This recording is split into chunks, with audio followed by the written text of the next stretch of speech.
A paz do Senhor, seja bem-vindo, seja bem-vinda ao canal do professor Álvaro Bruno para mais uma videoaula da Escola Bíblica Dominical da nossa Casa Publicadora das Assembleias de Deus, a nossa CPAD, onde você encontra produtos evangélicos, bíblias, livros maravilhosos, livros de estudo, presentes para dar para sua mãe, para sua esposa, para o seu marido, uma loja abençoada por Deus e o melhor, por um preço muito acessível.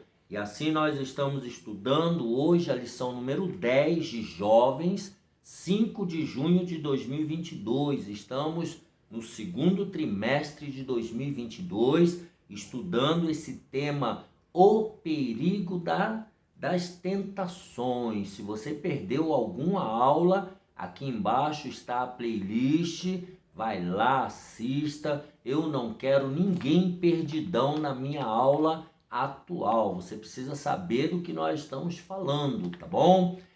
Não esqueça também, deixe o seu gostei, se inscreva no canal e compartilhe essa videoaula com o maior número de pessoas para que elas também sejam abençoadas por Deus. Não esqueça, por último, de deixar seu comentário, deixe um amém, um aleluia, um glória a Deus, um obrigado. E também, se você for uma pessoa que gosta de falar, pode escrever algum texto aí, algum comentário. Nós teremos imenso prazer de ler e compartilhar com você das suas experiências, tá bom? 5 de junho, então, lição 10 de adulto, interpretando erroneamente as Escrituras.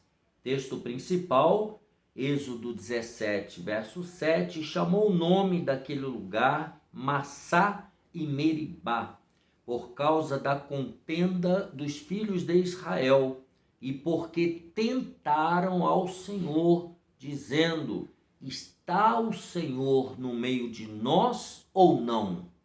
Olha que presunção, não é? Resumo dessa lição: a segunda tentação pela qual Jesus passou, nos remete a interpretar e a aplicar mal um texto das Escrituras, tentando forçar Deus a fazer a nossa vontade. Os objetivos desta aula: primeiro, mostrar a mudança de cenário na tentação de Jesus. Segundo objetivo, explicar como o inimigo distorceu a palavra de Deus. E terceiro objetivo, conscientizar de que não podemos seguir o exemplo do povo de Deus no deserto. Não podemos seguir esse mau exemplo. Vamos a Mateus, texto bíblico, Mateus 4, do verso 5 ao 7, e Deuteronômio 6, do 13 ao 16. Então o diabo transportou a cidade santa e colocou-o sobre o pináculo do templo e disse-lhe: se tu és o Filho de Deus, lança-te daqui abaixo, porque está escrito: aos seus anjos dará ordem a teu respeito, e tomar-te-ão nas mãos, para que nunca tropeces em alguma pedra. Disse-lhe Jesus: também está escrito: não tentarás o Senhor teu Deus. O Senhor teu Deus temerás, e a ele servirás, e pelo seu nome jurarás. Não seguireis outros deuses, os deuses dos povos que houver à roda de vós, porque o Senhor teu Deus é um Deus zeloso no meio de ti, para que a ira do Senhor teu Deus se não acenda contra ti e te destrua de sobre a face da terra. Não tentareis o Senhor vosso Deus, como o tentastes em Massá. Então veja aqui textos fortes, né? A palavra de Deus, então, na introdução, vem sendo lida, ensinada e pregada por praticamente todo mundo. Ela tem o poder de mudar a vida das pessoas e nos revela o que Deus deseja que saibamos para sermos salvos e igualmente cidadãos dos céus. A palavra de Deus ela está sendo propagada de todas as formas. Entretanto, essa mesma palavra pode ser mal interpretada e mal aplicada. E Satanás nos mostra isso quando tenta pela segunda vez o Senhor Jesus.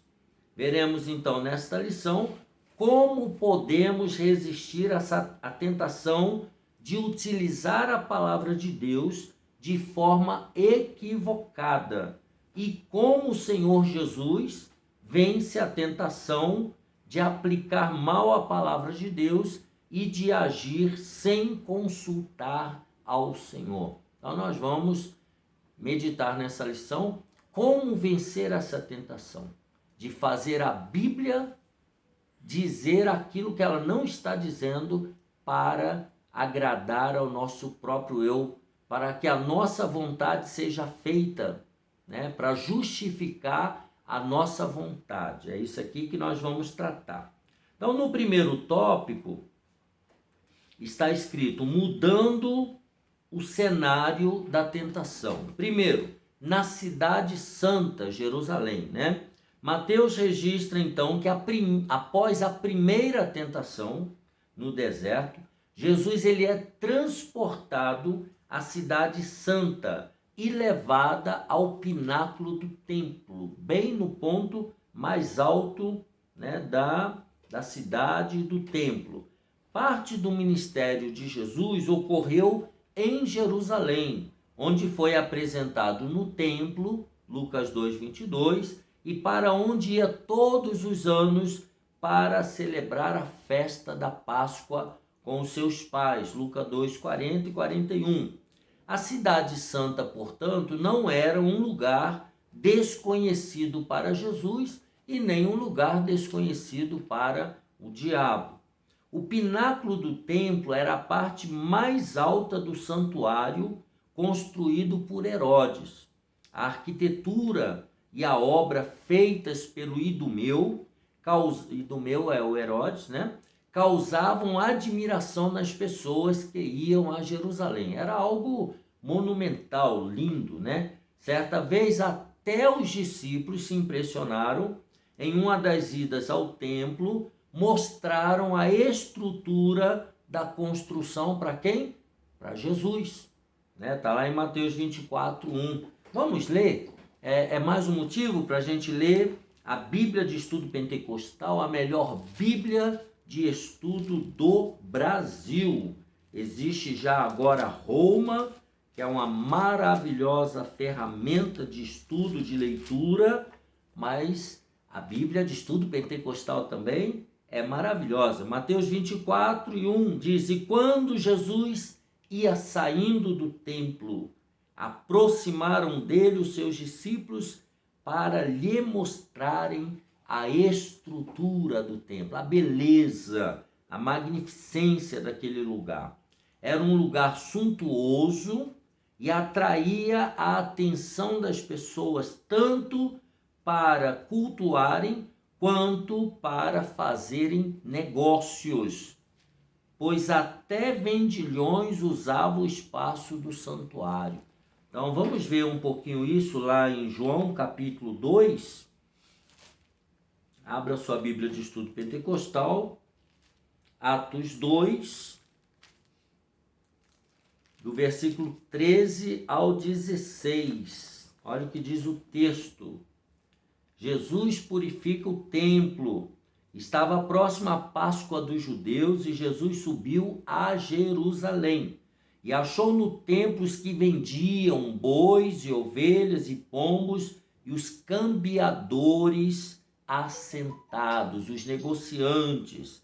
E tendo feito um azorrague de cordéis, um açoite, um chicote, lançou todos fora do templo, bem como bois e ovelhas, e espalhou o dinheiro dos cambiadores e derribou as mesas, e disse aos que vendiam pombos: tirai daqui estes, e não façais da casa de meu pai casa de vendas, casa de negócios, né? Jesus, ele ficou bravo, ele entrou ali e ele não gostou nada das injustiças que ele viu.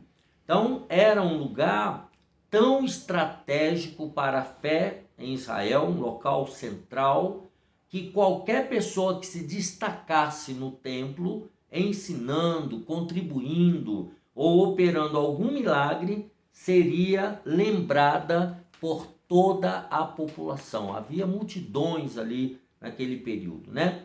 Devemos então observar que Satanás se utilizou do santuário, ainda que a parte exterior, como cenário da tentação, local onde, né, iria chamar muita atenção.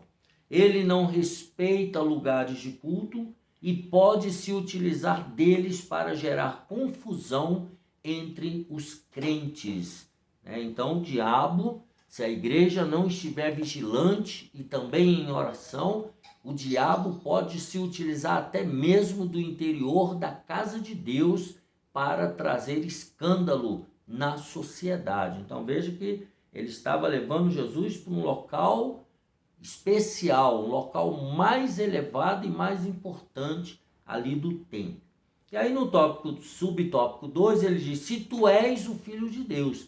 Na lição anterior nós falamos que ele estava atacando a identidade de Jesus, né? Já foi dito que a tentação, mais do que uma prova da nossa fé, é uma prova da nossa confiança em Deus. A segunda tentativa do inimigo contra Jesus traz novamente a fala de Satanás, questionando o que Deus havia afirmado. Jesus é o Filho unigênito de Deus, e o próprio Deus já o havia dito por ocasião do batismo de Jesus. Então, todos que estavam ali, né, já sabiam que Jesus era o Filho unigênito de Deus. Entretanto, Satanás tenta condicionar o reconhecimento da natureza divina de Jesus a uma ação inusitada, fora do normal, jogar-se do pináculo do templo, ou seja, cometer o ato suicida. Era isso que o diabo estava tentando. Na verdade, o diabo aqui queria matar Jesus, né? Porque ele ali como homem, se jogando dali, ele iria morrer. Era um ato suicida, né? Essa é uma lição que precisamos guardar. Veremos com Jesus que se Deus já se pronunciou sobre o que somos nele, não precisamos dar ouvidos aos que duvidam daquilo que ele falou a nosso respeito. Eu e você precisamos ter convicção da nossa filiação em Deus, da nossa chamada em Deus. Você e eu precisamos confiar na nossa chamada, saber que Deus está conosco e quem está nos usando é Deus, e ninguém mais pode colocar isso em dúvida. Amém, irmãos? Preste bem atenção nisso aí.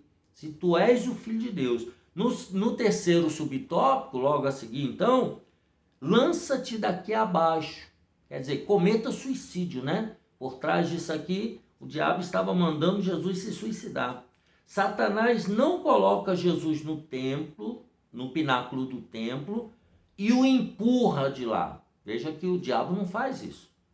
Ele o leva para o alto e incita Jesus a se jogar.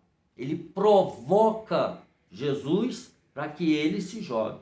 O inimigo certamente não tinha autoridade para atentar contra a vida de Jesus, mas ele incitou o Senhor a atentar contra a própria vida. Não se esqueça que Jesus estava há 40 dias sem comer, ele estava em jejum. De forma geral, então, a tentação nos é apresentada como algo que dependerá de nós aceitarmos ou não. Em última instância, eu e você é que decidimos se a gente vai ceder à tentação ou não. O diabo não tem esse poder de nos obrigar a pecar. Ele vai nos provocar, nos incitar, né? E vai lançar o ambiente de tentação. Mas ceder ou não é sua e é minha responsabilidade. Então é possível que, ao aceitar essa tentação, um poderoso milagre viesse a acontecer diante dos olhares dos frequentadores do templo. Jesus seria então reconhecido como Messias, sem precisar passar pela crucificação. Mas esse não era o plano do Pai para o Filho. A cruz era o caminho necessário a ser trilhado por Jesus para que pudéssemos ser salvos. Conforme eu já mencionei um pouquinho antes, isso aqui era um ato de suicídio que Jesus iria cometer. Ele iria cortar, ele iria fazer a mesma coisa que Herodes tentou fazer, matar as criancinhas, os meninos de abaixo de 2 anos, para tentar matar o Messias. E aqui Jesus, na flor da idade, já próximos de iniciar o seu ministério, já com o batismo e com essa tentação no deserto, se iniciava ali o ministério de Jesus, e aí ele vai e se suicida. Ou seja, ele já sabia da provocação do diabo e ele não cedeu à tentação, graças a Deus. No tópico 2, distorcendo a palavra de Deus. Anjos vão guardar você. Olha, parece que é uma tentação tão atual, né? A gente ouve isso em algumas religiões aí, como se os anjos fossem deuses, né? Os anjos são seres ministradores que trabalham em prol daqueles que hão de herdar a salvação. Isso está em Hebreus 1 e 14. Então, é fato que anjos trabalham a favor da igreja, a favor dos salvos. Eles atuam por orientação divina e não de acordo com a conveniência humana. Então, os anjos, eles recebem ordens de Deus. Eles não recebem ordens de nós, de seres humanos. Tá? Cuidado. Há uma falsa religião que prega isso daí. E a promessa do Salmo 91:11 se refere à atuação dos anjos em prol daqueles que andam com Deus. Tá? Os seres celestiais não são negligentes em relação às orientações divinas, às ordens dadas por Deus, e preservam os santos homens e mulheres que guardam consigo o temor ao eterno. Então, as pessoas que obedecem a Deus, as pessoas que servem a Deus, Deus dá ordem aos anjos para guardar essas pessoas por onde elas andarem.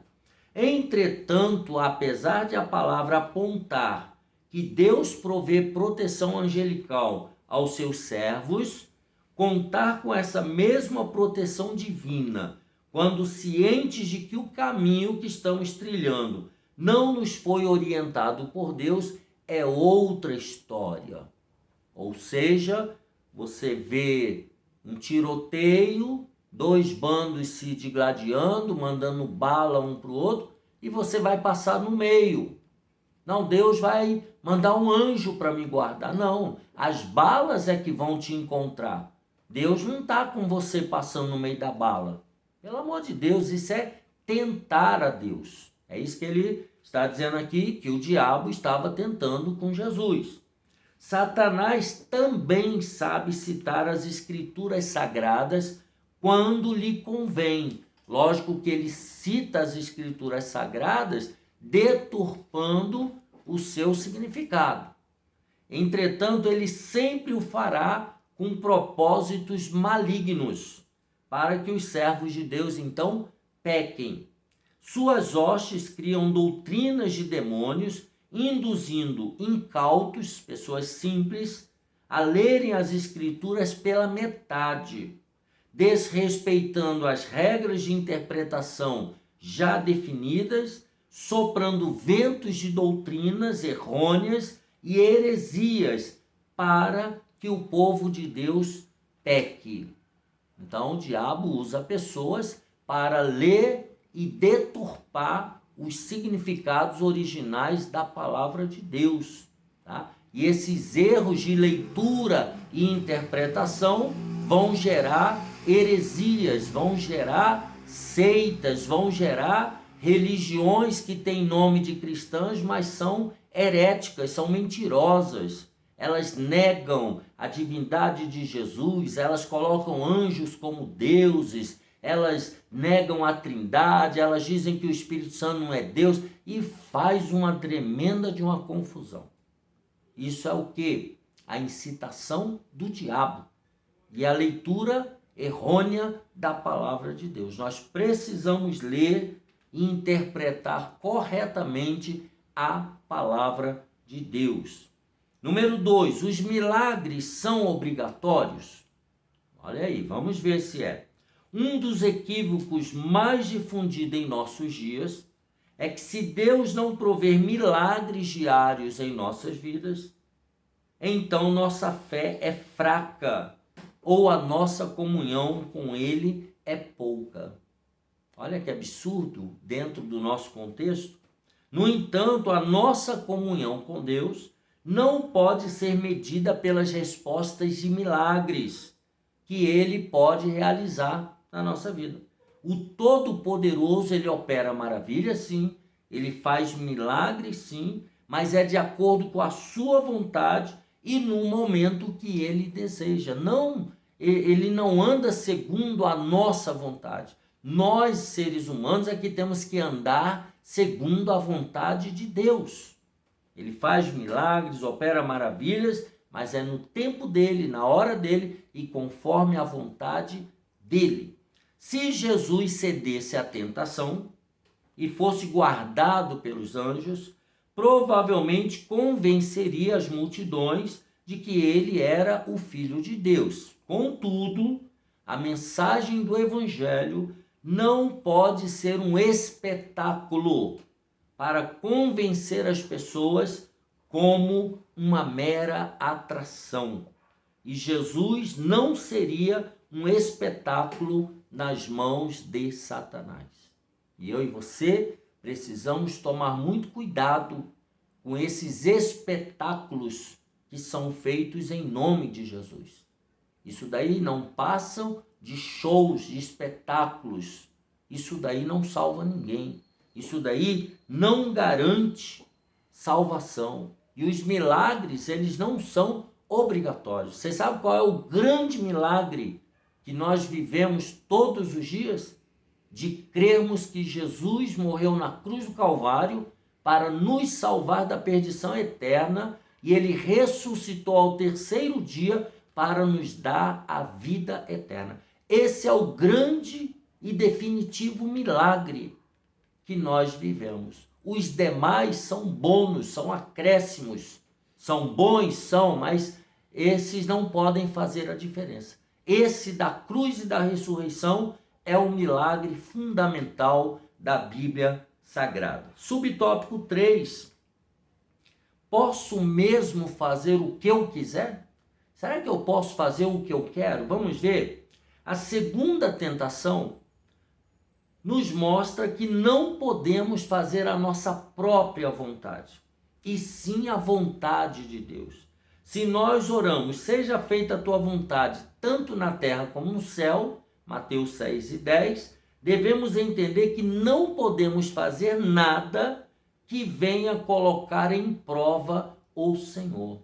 Nós não podemos provocar o nosso Deus. Não devemos colocar o nosso Deus à prova. Tá? Nós temos que nos submeter à vontade soberana do nosso Deus. Não temos o direito de realizar certas ações e acreditar que o Senhor tem a obrigação de atender ao que estamos tentando fazer ou de impor a Ele os nossos planos pessoais, como se Deus fosse um servo e nós fôssemos os senhores, né? Não podemos fazer do texto de Filipenses 4:13, posso todas as coisas naquele que me fortalece, um salvo-conduto, para que venhamos a fazer o que Deus não nos ordenou a fazer. Deus, ele é soberano e Deus, ele tem uma vontade e nós devemos estar subordinados à vontade desse Deus soberano que é o nosso Senhor. Nós somos servos, ele é o nosso Senhor. Então, pensando, por que não fazer a própria vontade? Por que eu não posso fazer a minha própria vontade? Você não pode fazer a sua própria vontade. E aí ele diz, ponto importante, Deus conhece todas as coisas. Por isso, a vontade de Deus é sempre boa, agradável e perfeita. Eu e você temos uma vontade sim, mas nós só enxergamos uma parte da história. O nosso Deus, ele enxerga tudo. Ele enxerga agora, ele enxerga daqui a meia hora, ele enxerga daqui a 10 anos, daqui a 50 anos. Ele sabe se essa minha vontade é a sua vontade, se ela é boa ou se ela é ruim. Se ela for boa, Deus vai permitir. Se ela for ruim, Deus não vai permitir que a nossa vontade seja feita. Por isso nós temos que pedir para que Deus, ele faça a vontade dele na nossa vida. Essa é a oração correta. Número 3, subtópico 3, estamos caminhando para o final. O povo no deserto, Deus está conosco mesmo? Você já teve essa dúvida? Será que Deus está comigo? Será que esse negócio não é uma invenção da cabeça humana? Será que Moisés não pegou muito sol na cabeça e inventou tudo isso? Você nunca parou para pensar nisso? É lógico que já, né? Não sou somente eu que tenho essa mente fértil, né? Ao responder a Satanás, Jesus remonta pela segunda vez a história do povo de Israel no deserto. Os hebreus haviam iniciado sua jornada e, ao chegarem ao deserto de Sim, não encontraram água para beber. Está em Êxodo 17, de 1 a 7. Nesse cenário, logo se voltaram contra Deus, que os havia libertado da escravidão egípcia. Deus havia acabado de fazer um grande milagre, um gigantesco milagre. E eles agora se rebelam contra Deus porque não tinha água para beber, né? Eles se colocaram contra Moisés e o Senhor orientou seu servo a ferir a rocha para que dela saísse água, e Deus proveu água para o seu povo.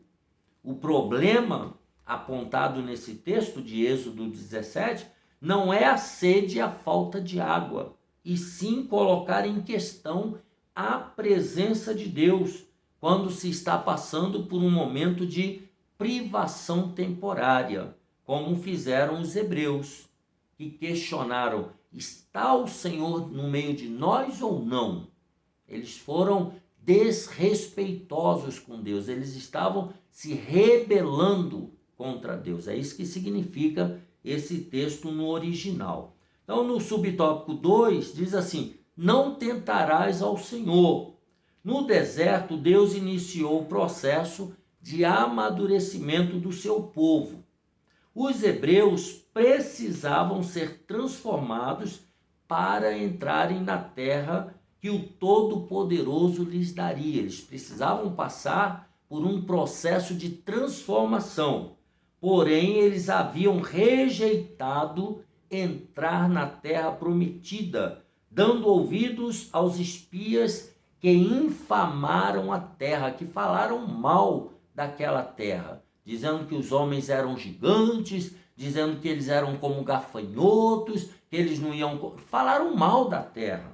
Somente Josué e Caleb tiveram coragem de falar a verdade, falar: não, Deus vai nos entregar a terra.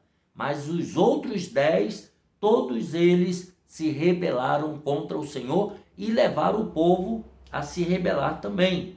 E isso lhes custou uma caminhada de 4 décadas em uma terra inóspita, ou seja, foram obrigados a ficar caminhando 40 anos no deserto, tá?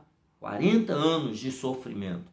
Então, ao escrever o Deuteronômio para a nossa geração, para a nova geração de hebreus, né? A geração seguinte, de 20 anos para baixo, né? Moisés deixa claro então ao povo: não tentareis o Senhor vosso Deus, como o tentastes em Massá, né? Como eles tentaram, os pais deles tentaram, né? Esse versículo então mostra um cenário triste por parte do povo de Deus. Pela falta de água, os hebreus zombaram da presença do Eterno entre eles, tá? Este deboche foi visto por Deus como uma infidelidade contra ele. O Eterno estava entre eles e proveu a água de que precisavam. Portanto, tentar a Deus é desafiá-lo, é acreditar que ele não está agindo em nosso favor. Isso é tentar a Deus. Cuidado, cuidado no momento da prova, cuidado no momento que você estiver em consagração, cuidado quando você abrir a boca para reclamar, para murmurar, para falar alguma coisa que possa ser ofensivo aos ouvidos do Deus eterno, soberano, aquele que tudo vê, aquilo que tudo sabe, inclusive as intenções do nosso coração. Muito cuidado. E por último, por Deus a prova é uma tentação.